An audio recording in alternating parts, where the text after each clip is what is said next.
anything and everything up to and including you dying, they are not responsible for, even though they cause it. My face hurts pretty bad. I can't tell if my nose is broken, but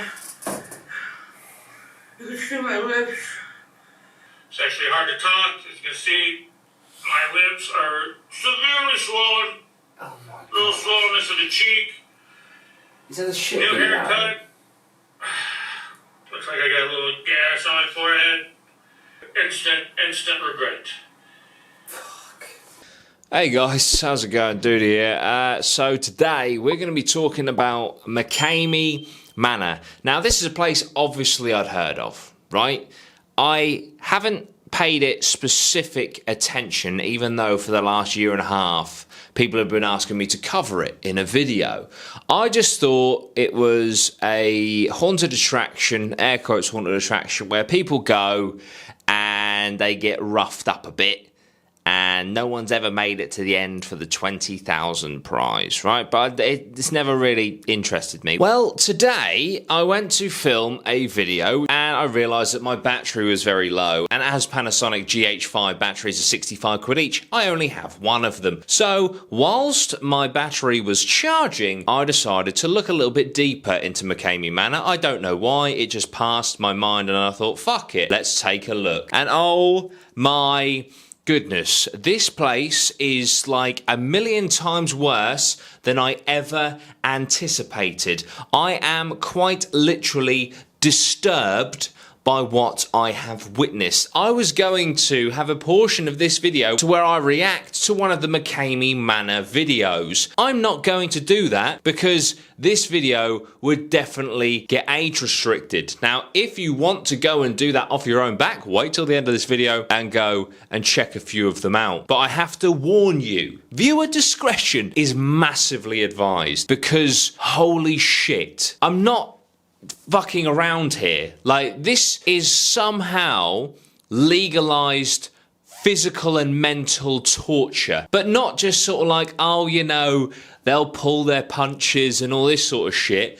The waiver alone, which we'll have a look at a few of the points on the 40-page waiver you have to sign, which include you might die, somehow gives Russ McKamey, who is the owner and founder of McKamey Manor, immunity from legal action, which to me is fucking insane. I understand the importance of consent, but if you are flat out attacking people, even if for some reason they've poorly given you their consent, it's still attacking people. But anyway, that was kind of like the preface to what I actually want to talk about, which is obviously McKamey Manor, in a more structured manner, not just a ramblings of a man who has just been disturbed by what he has just watched. McKamey Manor is a non-profit haunted house attraction in America. It has actually moved states because it was getting a little bit borderline as to whether, you know, he's literally doing illegal shit to people. But as it stands, it is an American attraction, which yields no profit, which is something we're going to get into. Fuck it, we'll get into it right now. So that attraction is free. Admittedly, there is a waiting list of 24,000 people, but all you have to do to get in once selected is do a psychoanalysis and physical analysis from your doctor to get signed off that you are mentally stable enough to do this. Although if you want to do this, I question the mental stability angle. But anyway, you need to be signed off by your doctor and you need to sign this waiver, which we'll get into, and you need to bring a bag of dog food, which is, I've found online, some people say he donates to a dog shelter, others say it's literally for his dogs to be fed. Either way is fair and quite nice of him, to be honest. But the whole finances around this McKamey Manor, I'm going to use the word sus because, you know, there's some intriguing set pieces which cost money. There are actors used which I'd imagine, cost money. And just general upkeep of this attraction costs money. So the fact that you don't pay anything to do it, plus there being a $20,000 reward if you finish the McKamey Manor experience, it's all a bit odd. Now, I watched Dark Tourist on Netflix. It's a Netflix series where he goes around the world to all the darkest tourist attractions. And the very, very, very final tourist attraction he goes to on his series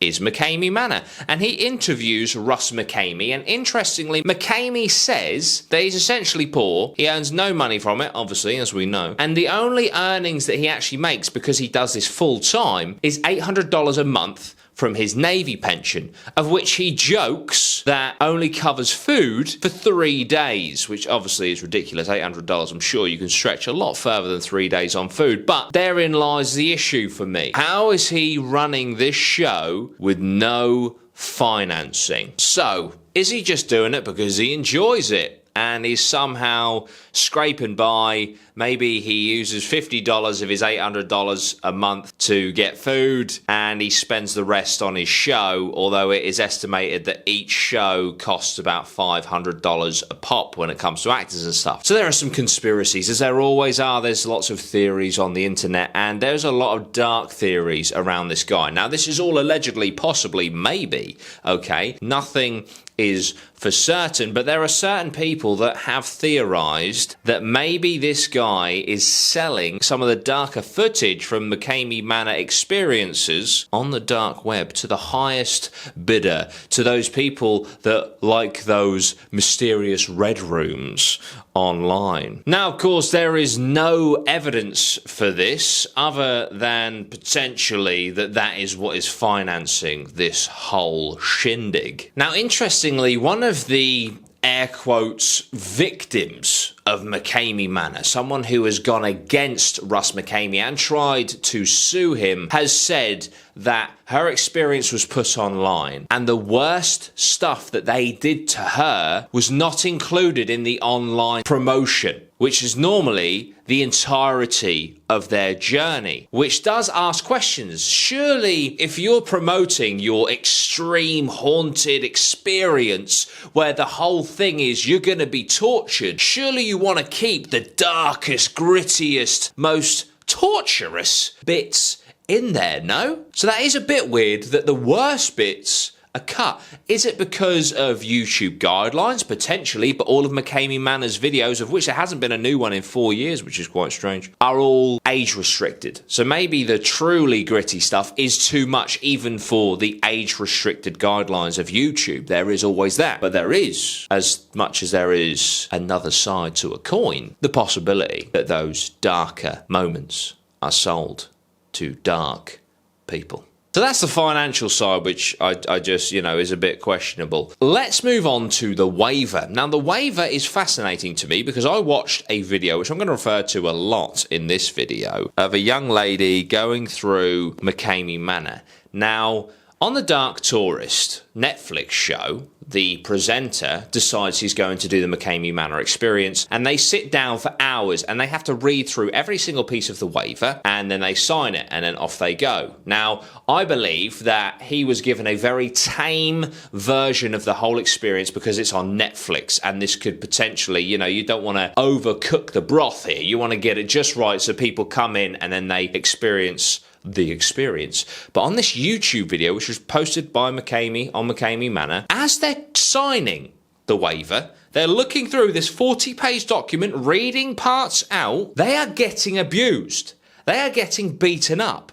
They are getting their hair pulled. They are bleeding. They are bloody. They are bruised, right? This is before they've signed the waiver. So surely that part is just GBH. It's amazing to me. Like, that bit, they're literally filming just straight up assault without consent because nothing's signed. And interestingly, because now, after a number of years of McKamey Manor, there is now a safe word. So if you say the safe word, apparently you get out instantaneously. However, many people, and in fact I'm pretty sure I saw it on the video I watched, they say their safe words and they're not let out for minutes or even hours, because they're by the actor's admission, not done yet. But nonetheless, there are these safe words in place. But in this video that I watched, where they're being abused before they've even signed the waiver, he actually gets them to say on camera that if they scream and shout that they're done, that they don't want to do this anymore, that they're out, he gets them to say that if they say those words, if they are begging to be released, that they don't actually mean it, which kind of locks them in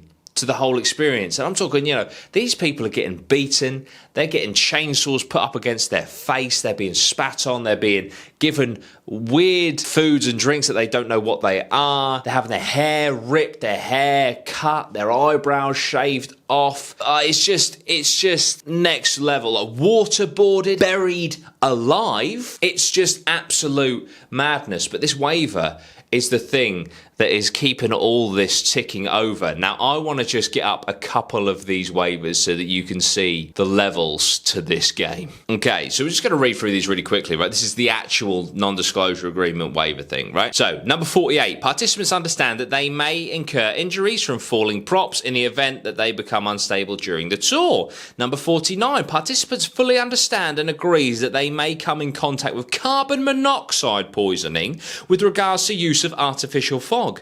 Participants fully understand and agrees that once participant enters McKamey Manor, there is no quitting unless serious physical or psychological injury is present. Number 51. Participant fully understands that injuries may occur during their tour of McKamey Manor, which may include but not limited to, are you ready for this? Head, neck and back injuries, death, stroke, traumatic brain injury, brain aneurysm, cerebral or retinal hemorrhage, subdural hematoma, loss of consciousness, whiplash, harmful heart reactions, nausea, headache, dizziness, lacerations, broken or sprained bones, torn ligaments, bleeding wounds, scrapes and or cuts, heat stroke or drowning, and does not hold McKamey Manor responsible. Anything and everything up to and including you dying, they are not responsible for, even though they cause it. Participant fully understands and agrees that being scared, having a panic attack, etc., does not count as serious injury. Participant fully understands and agrees that their tour may include the use of hypodermic needles, zappers, tasers, or dog shock collars.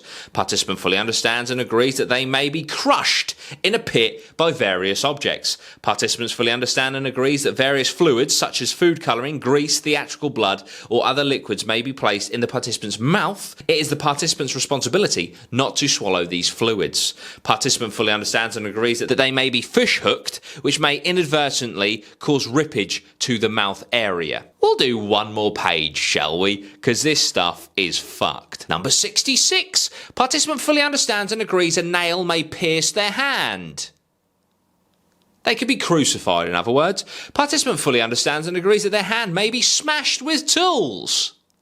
Number 68. Participant fully understands and agrees that their nails may be removed from their nail beds. Number 69. Participants fully understand and agrees that medication may be given that induces hallucinations or sedatives given in pill form or by hypodermic at McKamey Manor's discretion. Number 70. Participants fully understand and agree that if chosen, they may receive a tattoo or piercing.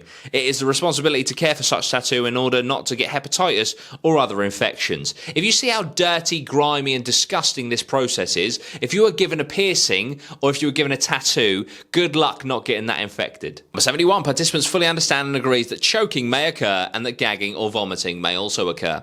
Number 72. Participants fully understands and agrees that McKamey Manor will use humiliation tactics such as name calling. 73. Participant fully understands and agrees that they will be exposed to extreme temperatures. And let's finish on 74, shall we? Participants fully understand and agrees that they may have a plastic bag or plastic wrap on their face which could possibly cause suffocation, blackouts, etc. And participants will not hold McKamey Manor responsible or liable. Now, it's also important to say, like I said, they were being beaten and stuff whilst reading this waiver, yeah? As they're trying to read the waiver, they're being slapped in the face, the waiver's being knocked out of their hands, they're being distracted, they're being just yelled at, all sorts of stuff. And so I'd imagine a lot of people don't actually read this waiver in its entirety. So the last bit I want to talk about in this video is quite an interesting one, because there have been a lot of people come forward saying that their experience was not what they expected, that they were beaten and that they were abused psychologically, physically, and that they tried to sue Russ McKamey. And as far as I'm aware, I don't think that they were successful, but I may be wrong. And I was watching one of the videos earlier that was put on the YouTube channel, and the woman involved throughout the whole thing was screaming, looked like she was in agonizing pain, really, from what I could see, wasn't enjoying having her hair cut off and all this sort of stuff, and she was just put through, you know, activity after activity, and it just seemed to be getting worse for her. And then it turned out that it was her second time, and she actually really fucking enjoyed it, and she even said afterwards how she really wants to get her daughter involved in it, but she's really hard to convince and all this sort of stuff. She's only 19, blah, blah, blah. And it was completely almost flipped on its head. And a lot of these people that do this actually enjoy it in a weird, sadistic kind of way. And so, you know, I mean, each to their own, whatever you enjoy, fair enough. And so I think there is definitely an audience for this, but I think a lot of other people that think that they'll enjoy it or don't quite realise to the extent of what this thing is also get pulled in. But I'm just intrigued, you know, what do you guys think about this? You know, is this red rooms hiding in plain sight? Should this be shut down? Or is it just, look, some people are into this kind of shit and fair play to them, and let's let people get on with what they're into? Or is it, you know, this is torture which shouldn't be allowed? I mean, you've got reports of people being buried alive. There is actually a part of the waiver that says, look, you will probably be buried alive, and if you can't dig yourself out, well, tough shit, that's on you. You will be waterboarded, and, well, if you can't hold your breath at the right time and you inhale too much water and you die because of secondary drowning, well, unlucky, you know, you're dead. It's just very extreme, and I'd love to know your thoughts. Should this be shut down? Would you do it? Are you signed up? Will you be the first person to last the full 8 to 10 hours and get that $20,000? Let us know down below. If you want to see more content like this, then also let me know. Thank you so much for your time. I really do appreciate it. If you want to represent my clothing, we've got a load of new stuff coming out, but if you want to grab one of these hoodies, hell, go over to allegedlypositivemaybee.co.uk. Link is down below. You can also get a beanie, all sorts of stuff. But yeah, I really appreciate it, guys. Like, share, subscribe. Sweet one. Geese.